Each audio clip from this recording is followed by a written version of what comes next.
कथा कहानी काव्य में आपका स्वागत है। हमारी आज की प्रस्तुति है कर्म योग। कर्म योग स्वामी विवेकानंद के द्वारा न्यूयॉर्क में दिए गए व्याख्यानों का संकलन है। गीता की वाणी का अनुकरण करते समय स्वामी विवेकानंद सबको संसार का वीरतापूर्वक सामना करने के लिए आहूत करते हैं। क्षुद्र से क्षुद्र मनुष्य भी कर्मयोगी हो महत्तम के सम्मान का अधिकारी हो सकता है। अपने अपने विकास का मार्ग सबके आगे खुला है। कर्मयोग की यही शिक्षा है कि मनुष्य उस पर चलकर अपनी पूर्णता का अनुभव कर सके। स्वामी विवेकानंद ने कर्मयोग को एक मानसिक अनुशासन की तरह वर्णित किया है, जो एक मनुष्य को अपने कर्तव्य संसार की सेवा में करने की अनुमति देता है, जिससे उसके प्रबोधन का रास्ता खुलता है। हमारा यह छोटा सा प्रयास है इस ज्ञान को आवाज देकर आप सब तक पहुंचाने का।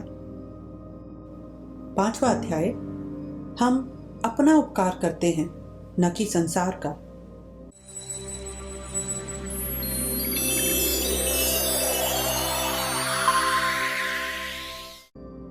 कर्म की उपासना द्वारा आध्यात्मिक उन्नति पर अधिक कुछ कहने के पूर्व मैं एक संक्षेप में कर्म की एक अन्य व्याख्या कर दूं, जिसे हम भारतवर्ष में कर्म शब्द के अंतर्गत मानते हैं। प्रत्येक धर्म के 3 भाग होते हैं। पहला दर्शन, दूसरा पुराण और तीसरा उपासना। दर्शन तो प्रत्येक धर्म का तत्व होता है।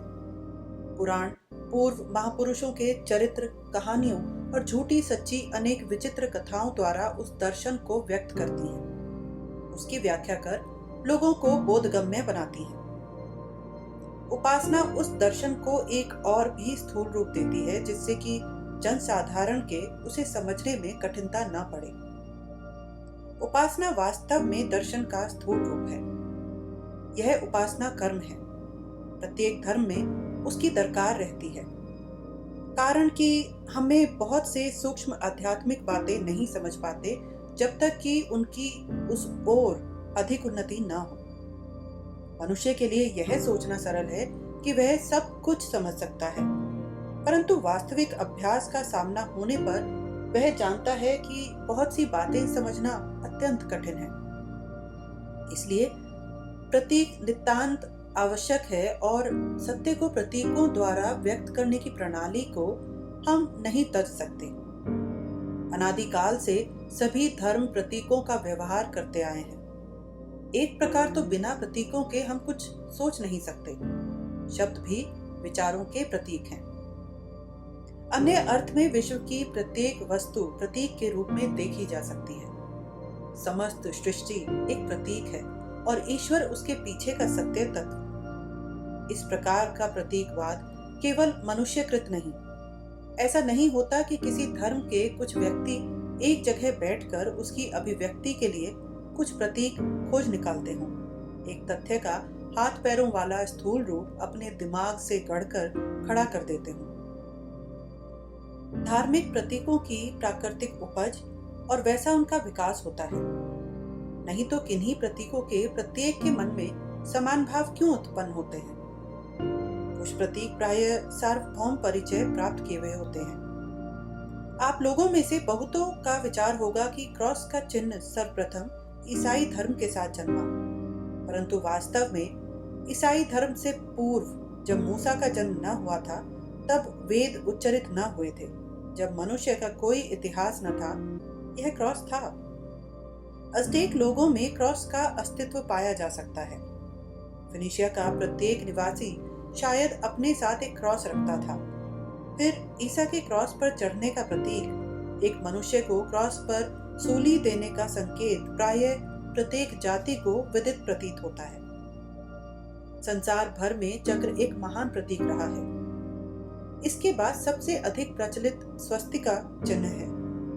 किसी समय यह विचार था कि बौद्धों के साथ संसार में इसका प्रचार हुआ, परंतु अब पता लगा है कि बौद्धों के पूर्व युगों से जातियों में उसका प्रयोग होता था। पुराने बेबीलोन और मिस्र देश में वह पाया जाता था। इससे क्या सिद्ध होता है? ये सब प्रतीक रूढ़िजन्य न थे। उनके पीछे कोई बौद्धिक तर्क श्रृंखला, उनके और मानव मस्तिष्क के बीच कोई नैसर्गिक घनिष्ठ संबंध अवश्य होना चाहिए। भाषा रूढ़िजन्य नहीं। ऐसा न हुआ था कि कुछ व्यक्तियों ने किन्हीं विचारों को किन्हीं शब्दों द्वारा व्यक्त करने का निश्चय किया था। शब्द और विचार स्वभाव से अभिन्न हैं। विचारों को व्यक्त करने के लिए ध्वनि अथवा चित्रों के संकेत हो सकते हैं। बहरे और गूंगे ध्वनि से इतर प्रतीकों का व्यवहार करते हैं। चित्त में प्रत्येक विचार का अपना आकार होता है। संस्कृत दर्शन में उसे नाम रूप कहा जाता है। भाषा की भांति रूढ़ियों से प्रतीकों को जन्म देना असंभव है। संसार के उपासना प्रतीकों में हम मानव मात्र की धार्मिक धारणाओं की अभिव्यंजना पाते हैं। मंदिर, मस्जिद, संध्या, नमाज आदि सब व्यर्थ हैं, कहना अत्यंत सरल है। आजकल का छोटा बच्चा भी यह कहता है। परंतु यह समझना भी सरल होना चाहिए कि मंदिर में पूजा करने वाले बहुत कुछ उन लोगों से भिन्न प्रकृति के हैं जो वहां नहीं जाते। इसीलिए विभिन्न धर्मों के उपासना प्रतीक, मंदिर, संध्या, आरती आदि उनके अनुयायियों के मन में उन विचारों को जागृत करते हैं जिनके कि वे प्रतीक होते हैं। इसीलिए प्रतीकवाद उपासना आदि को बिल्कुल उड़ा देने से काम नहीं चल सकता। इनका अध्ययन और अभ्यास स्वभावतः कर्म योग के अंतर्गत है। कर्म विज्ञान के और भी पहलू हैं। उनमें से एक शब्द और विचार का पारस्परिक संबंध, शब्द शक्ति के चमत्कार जानना भी है। प्रत्येक धर्म में शब्द की महती शक्ति मानी गई है। यहाँ तक कि कुछ में सृष्टि तक का शब्द से होना कहा गया है। ईश्वर के विचार का बाह्य रूप शब्द है और जैसा ईश्वर ने सृष्टि के पूर्व सोचा और इच्छा की, वैसा शब्द से विश्व उत्पन्न हुआ। आज के भौतिक यांत्रिक जीवन की संघर्षपूर्ण हलचल में हमारी स्नायुओं की ग्रह्य शक्ति मध्यम पड़ गई है और वे ऐंठकर लोहे की पत्तियां हो गई हैं। जीवन के जैसे ही और दिन बीतते हैं, दुनिया में हम उतने ही अधिक धक्के खाते हैं। हमारी स्नायुएं उतना ही कठोर हो जाती हैं।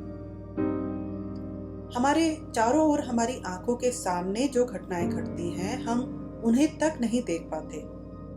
मानव प्रकृति किंतु कभी जब जोर करती है तो इन साधारण घटनाओं को देख हम आश्चर्य करते और उनके विषय में जिज्ञासा करते हैं। इस प्रकार आश्चर्य करना आध्यात्मिक विकास की पहली सीढ़ी है। शब्द का उच्च धार्मिक और दार्शनिक मूल्य छोड़ हम देख सकते हैं कि ध्वनि प्रतीक मानव जीवन के अभिनय में अपना विशेष स्थान रखते हैं। मैं आप लोगों से बातचीत कर रहा हूँ, आपका स्पर्श नहीं करता।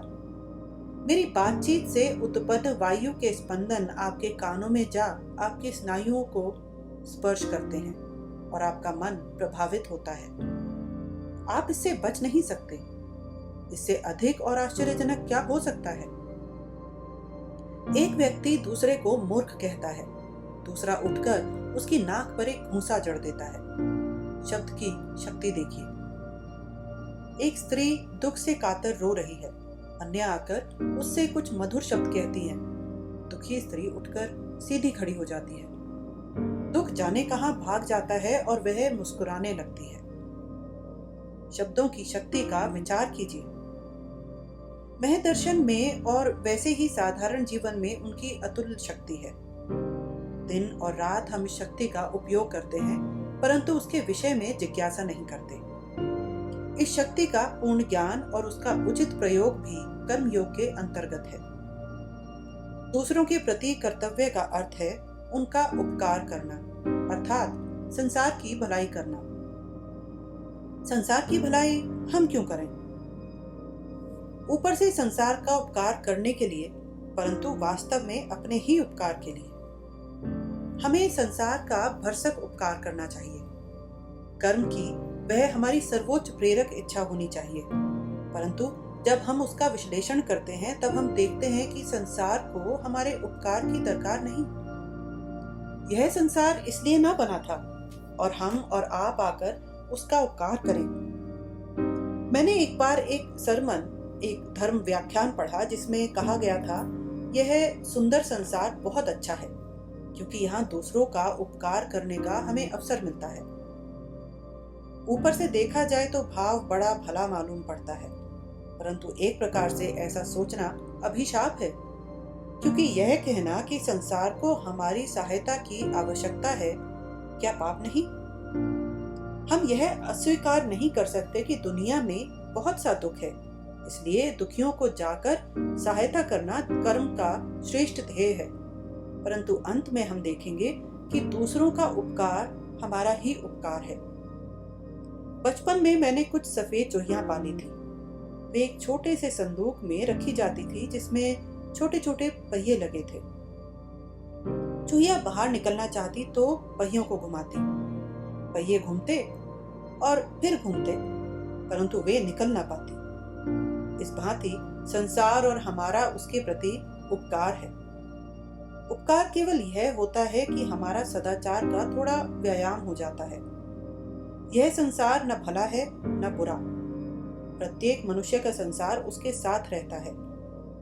जब अंधा संसार के विषय में सोचता है तो वह उसके लिए कोमल या कठोर, ठंडा या गर्म होता है। सुख दुख के हम लोग मिश्रित पिंड हैं। जीवन में इस बात का सैकड़ों बार हमें अनुभव हुआ होगा। साधारणतः युवा आशावादी और वृद्ध दुखवादी होते हैं। युवकों के आगे सारा जीवन पड़ा है। वृद्ध शिकायत करते हैं उनके दिन बीत चुके। सैकड़ों इच्छाएं जिनकी वे पूर्ति न कर सके उनके हृदय में हलचल मचाती हैं। जीवन का प्राय उनके लिए अंत हो गया, फिर भी दोनों मूर्ख हैं। यह जीवन न अच्छा है न बुरा। अच्छा बुरा वह हमारे मानसिक दृष्टिकोण के अनुसार हो जाता है। कर्मठ व्यक्ति न यहाँ पाप देखेगा न पुण्य। आग न अच्छी है न बुरी। जब जाड़े में हमें उससे गर्मी मिलती है तब हम कहते हैं आहा, आग कितनी सुंदर है। जब उसमें हाथ जल जाता है तो हम उसे दोष देते हैं। अपने आप न वह अच्छी है न बुरी। उसकी अच्छाई बुराई हमारे उसके व्यवहार करने के ढंग पर निर्भर है। इसी भांति यह संसार वह पूर्ण है। पूर्णता से यह अर्थ है कि हमारे व्यवहार के लिए वह पूर्ण है। हम निश्चय पूर्वक विश्वास कर सकते हैं कि यह संसार चक्र इसी सुंदर गति से चला जाएगा और उसका उपकार करने की हमें चिंता न करनी चाहिए। फिर भी हमें अच्छे कर्म करना चाहिए। अच्छे कर्म करने की इच्छा चरित्रवान की सबसे बड़ी इच्छा हो सकती है, यदि हम इस बात का ध्यान रखें कि परोपकार हमारे लिए सौभाग्य की बात है। अभिमान के ऊंचे टीले पर खड़े होकर यह ना कहो, ले गरीब आदमी यह पैसा ले। प्रत्युत उस गरीब आदमी के कृतज्ञ हो कि उसे कुछ देकर तुम अपनी कुछ भलाई कर सकते हो। भला लेने वाले का नहीं होता, भला देने वाले का होता है। धन्यवाद दो कि संसार में तुम्हें अपनी दया और परोपकार की वृत्तियों को कार्य रूप में परिणत करने का अवसर मिलता है और इस भांति तुम अधिक पवित्र और पूर्ण बनते हो। सभी अच्छे कर्मों से हम पूर्णता और पवित्रता की ओर अग्रसर होते हैं। हम सबसे अच्छा क्या कर सकते हैं? अस्पताल बनवा सकते हैं, सड़कें बनवा सकते हैं अथवा अनाथालय खुलवा सकते हैं। हम फंड में 2-3 लाख रुपया इकट्ठा कर सकते हैं। 1 लाख से अस्पताल बनवा दें, दूसरे से नृत्य पार्टी जुटवा कर मदिरा और आनंद में रुपए खर्च करें और तीसरे का आधा प्रबंधकों को खा जाने दें और अब जो कुछ बाकी बचे वह गरीबों का हो। परंतु यह सब क्या है? 5 मिनट में आंधी का एक भयानक झोंका तुम्हारी बड़ी इमारतों को तहस नहस कर सकता है। तब क्या होगा? भूचाल की एक ही हलचल में तुम्हारी सड़कें, अस्पताल, नगर, इमारतें सब स्वाहा हो सकती हैं। संसार की भलाई करने की अबोध बात छोड़िए, उसे हमारी आपकी सहायता की दरकार नहीं। फिर भी हमें अनवरत कर्म करना चाहिए और शुभ कर्म करना चाहिए, क्योंकि उससे हमारा भला होगा। यही एक मार्ग है जो हमें उन्नति की ओर ले जा सकता है। कोई भी भिखारी जिसे हम एक छदाम देते हैं उसके लिए हमारा देनदार नहीं होता। हम उल्टे उसी के देनदार हैं, क्योंकि उसने अपने ऊपर हमें हमारे दया, सहानुभूति और परोपकार के भावों को चरितार्थ करने के लिए अवसर दिया। यह सोचना बिल्कुल ही भ्रम है कि हमने संसार का भला किया है अथवा कर सकते हैं। यह मिथ्या विचार है और मिथ्या विचारों से दुख उत्पन्न होता है। हम सोचते हैं हमने किसी की भलाई की है और उसके लिए वह हमें धन्यवाद दे। वह वैसा नहीं करता तो हमें पछतावा होता है। जो कुछ हम करते हैं उसके प्रतिफल की हम क्यों आशा करें? जिसकी सहायता की है उसके कृतज्ञ हों, उसे ईश्वर के समान जाने। अपने भाइयों की सहायता कर ईश्वर की उपासना करना, यह क्या हमारे किए कम सौभाग्य की बात है? यदि हम सचमुच अनासक्त हों तो मिथ्या प्रत्याशा के दुख से छूट जाएं और संसार में प्रसन्न रह अच्छे कर्म कर सकें। अनासक्त हो कर्म करने से कभी भी दुख क्लेश न होगा। यह संसार अपने सुख दुख के साथ अनंत काल तक यूं ही रहेगा। एक गरीब आदमी था जो चाहता था धन मिले। कहीं उसने सुना कि यदि वह किसी प्रकार प्रेत को वश में कर ले तो वह धन या जो भी चाहे उससे मंगवा सके। इसलिए उसे बड़ी इच्छा थी कि वह किसी प्रकार प्रेत वश में कर ले। वह ऐसे मनुष्य की खोज में निकला जो उसकी इस काम में सहायता कर सके।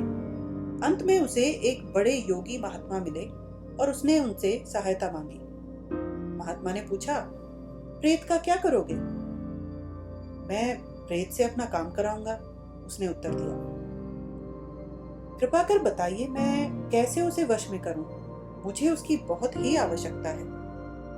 परंतु महात्मा ने कहा, इन झंझटों में ना पड़ो, घर जाओ।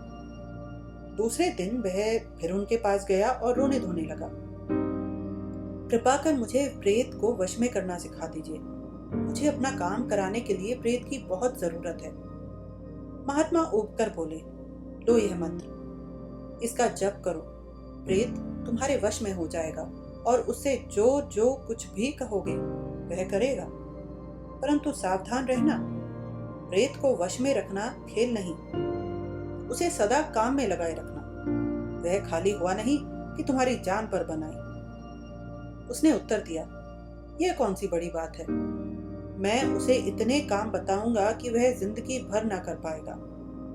इसके बाद वह एक घने जंगल में जाकर मंत्र जपने लगा। नियमित समय के पश्चात एक उग्र रूप प्रेत प्रकट हुआ और अपने बड़े बड़े दांत दिखाकर बोला, मैं प्रेत हूं, तुम्हारे मंत्र बल से मैं तुम्हारे वश में हूं, परंतु मुझे लगातार काम में लगाए रखना। जिस क्षण तुम काम न बता पाए मैं तुम्हारी जान ले लूंगा। उस आदमी ने कहा, एक महल बनाओ। प्रेत बोला, अच्छा, लो ये महल तैयार है। मुझे खूब सा धन ला दो। प्रेत बोला, लो यह धन। यह वन सब जड़ से उखाड़कर उसकी जगह एक नगर बसा दो। यह भी हो गया। और कुछ? अब वह आदमी डरा और मन में कहने लगा, इसे और काम मैं नहीं बता सकता। पलक मारते तो यह सब कर डालता है। प्रेत बोला, कुछ काम जल्दी बताओ, नहीं तो मैं तुम्हें खाता हूं। उस बेचारे को जब और काम न सूझा तो वह बहुत घबराया और अंत में वहां से कसकर भागा। दौड़ते दौड़ते वह उन्हीं महात्मा के पास आया और उनके चरणों में गिरकर बोला, महात्मा जी मेरे प्राण बचाइए। क्यों? क्या हुआ? अब प्रेत के लिए मेरे पास कोई काम नहीं। जो कुछ मैं उसे करने को कहता हूँ वह पल भर में कर डालता है। अब कहता है काम न मिलेगा तो खा डालूंगा। उसी समय वहां वह प्रेत भी आ पहुंचा और बोला, मैं तुम्हें खाऊंगा। और वह शायद उसे खा भी डालता, परंतु वह पुरुष महात्मा जी के पैरों में पड़ उनसे रक्षा करने के लिए गिड़गिड़ाने लगा। तब महात्मा जी बोले, मैं तुम्हें एक तरकीब बताता हूं। वह देखो, टेढ़ी पूंछ का कुत्ता खड़ा है। जल्दी से तलवार निकाल उसकी पूंछ काट लाओ। प्रेत को उसे देकर कहो कि उसे सीधी करे। उस आदमी ने कुत्ते की पूंछ काट ली और प्रेत को देकर बोला, लो इसे सीधी करो। प्रेत उसे ले धीरे धीरे बड़ी होशियारी के साथ सीधा करने लगा, परंतु ज्यों ही वह उसे छोड़ देता वह फिर पहले जैसी टेढ़ी की टेढ़ी हो जाती। उसने एक बार, दो बार, 3 बार और फिर सैकड़ों बार उसे सीधा करने की चेष्टा की, परंतु कुत्ते की पूंछ टेढ़ी की टेढ़ी रही। इसी तरह करते उसे न जाने कितने दिन बीत गए, यहाँ तक कि वह थक गया और बोला, जिंदगी भर ऐसी मुसीबत में कभी नहीं पड़ा। मैं पुराना प्रेत हूँ, परंतु ऐसा काम कभी नहीं करना पड़ा। आओ, हम तुम सुलह कर लें। वह उस आदमी से बोला, तुम मुझे जाने दो और जो कुछ मैंने तुम्हें दिया है वह सब तुम्हारे पास रहने दूंगा और वादा करता हूं कि फिर तुम्हें कभी तकलीफ ना पहुंचाऊंगा। यह सुन वह आदमी बहुत खुश हुआ और उसने प्रेत का सुलहनामा मजे में स्वीकार कर लिया। यह दुनिया कुत्ते की टेढ़ी पूंछ है। मनुष्य उसे अपने अपने ढंग से सीधा करने की युगों से चेष्टा करते आए हैं, परंतु जहां वह उनके हाथ से छूटी वह फिर पहले की तरह टेढ़ी की टेढ़ी हो गई। परंतु इसके सिवा हो ही क्या सकता है। जब मनुष्य अनासक्त होकर कर्म करना सीख लेगा तभी उसका अंधविश्वास दूर होगा। जब हम जानते हैं कि दुनिया कुत्ते की पूंछ की तरह टेढ़ी ही रहेगी और हमारी इच्छा अनुसार सीधी न होगी, तब हमें विश्वासांध न हो जाना चाहिए।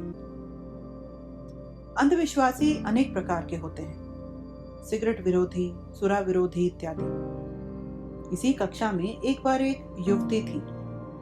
वह उन कतिपय स्त्रियों में से एक थी जिन्होंने शिकागो में मजदूरों के लिए एक भवन बनवाया है, जहां वे उनके लिए कुछ व्यायाम और संगीत का आयोजन करती हैं। एक दिन उस युवती से मेरी बात हो रही थी। उसने कहा कि शराब, सिगरेट आदि सभी बुराइयों का मेरे पास इलाज है। मैंने उससे पूछा, क्या? तो वह बोली, तुम नहीं जानते, वही मजदूर भवन, हॉल हाउस। उसके मत से मनुष्य के सभी पापों के लिए वह भवन अचूक औषध था। हिंदुस्तान में कुछ ऐसे अंधविश्वासी हैं जिनके विचार में यदि स्त्री को 2-3 पति रखने का अधिकार दे दिया जाए तो संसार की सब बुराई दूर हो जाए। यह सब अंधविश्वास है और बुद्धिमान उनसे दूर रहता है। अंधविश्वासी कभी वास्तविक कर्म नहीं कर सकता। संसार में अंधविश्वास न हो तो आज की अपेक्षा वह तीव्रतर गति से उन्नति पथ पर अग्रसर हो।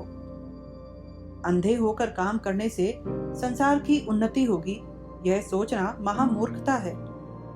उल्टा उससे अवनति होती है, क्योंकि अंधविश्वास से राग द्वेष जन्मते हैं। मनुष्य असहानुभूतिपूर्ण हो एक दूसरे से लड़ते हैं। हम सोचते हैं संसार में जो कुछ हमारे पास है, जो कुछ हम करते हैं, वही सबसे अच्छा है। जो हमारे पास नहीं है अथवा जिसे हम करते नहीं वह तुच्छ है।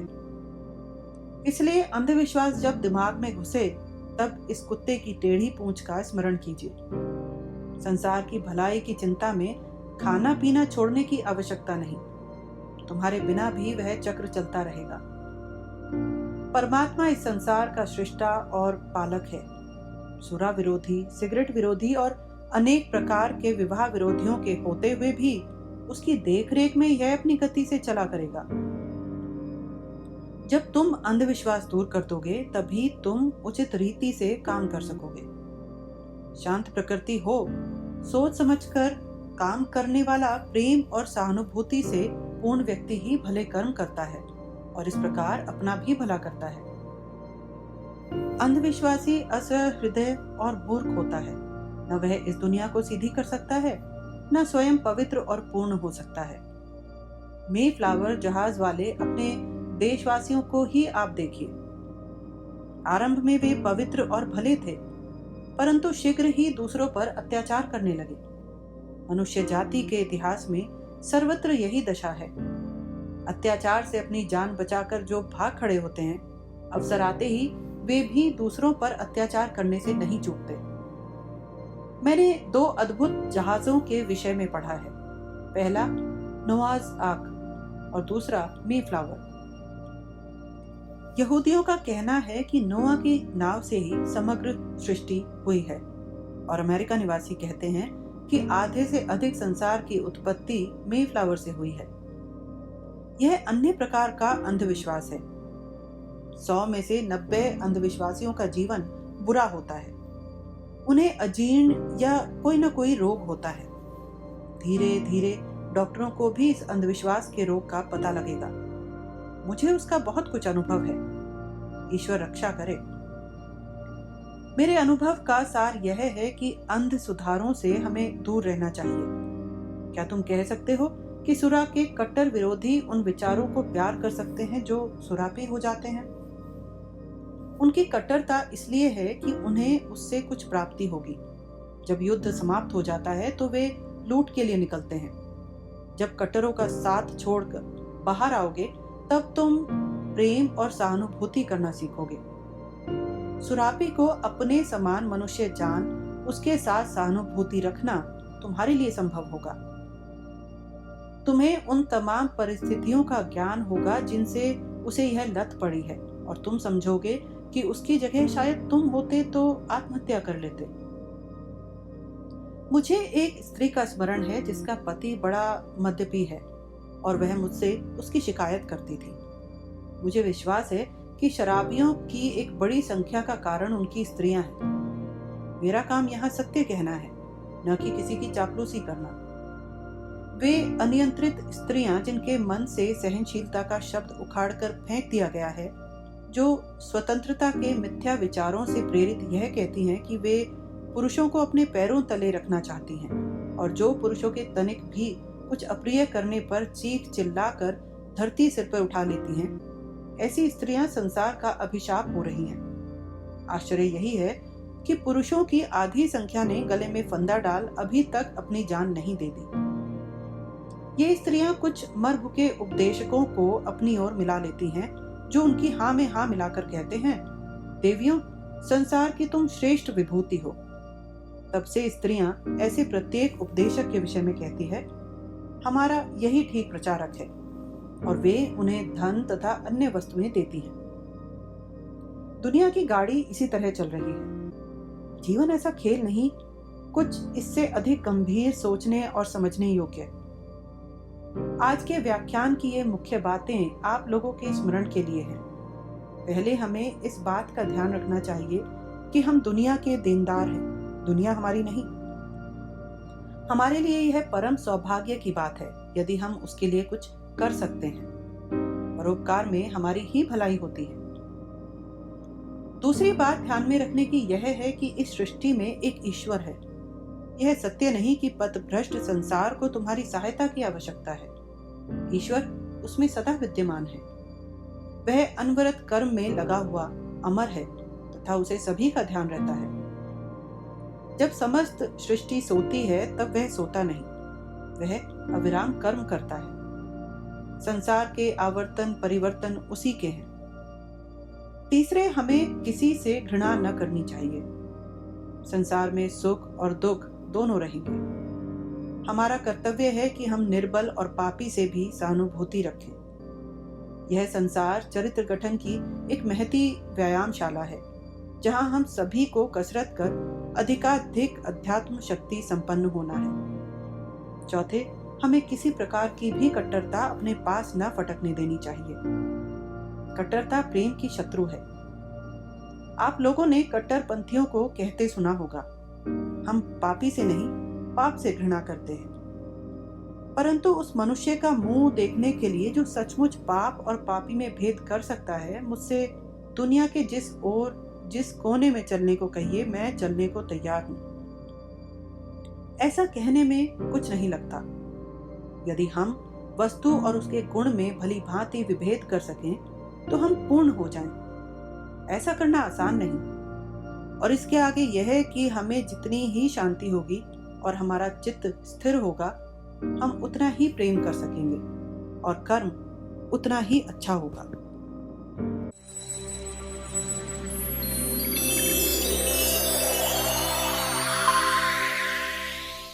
हमारे साथ बने रहने के लिए धन्यवाद। जल्दी ही फिर मिलते हैं एक नई प्रस्तुति के साथ।